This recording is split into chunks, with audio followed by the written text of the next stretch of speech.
In this video, we are going to learn about how to use the first conditional.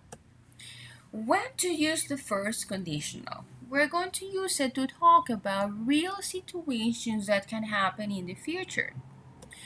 For example, we have the structure here.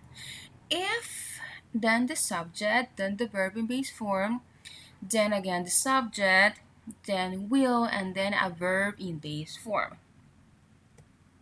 For example, if I win the lottery, I will buy a car. Or I can say, I will buy a car if I win the lottery. Again, we have if, the subject, and then the verb in base form. Then we have the subject again, then will, and then the verb in base form. But we can write or say the sentence in a different order. We can have the subject, then will, and then the verb in base form, then if, then the subject, and then the verb in base form. So we can write or say the sentence in a different order. If we decide to use if at the beginning, we have a comma. And if we have if in the center of the sentence, we are not going to use the comma anymore.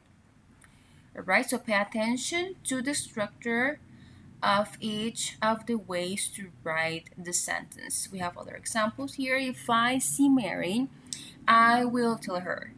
Or I will tell her if I see Mary. Now we have a negative sentence. If they don't pass the exam, comma, the teacher will be sad.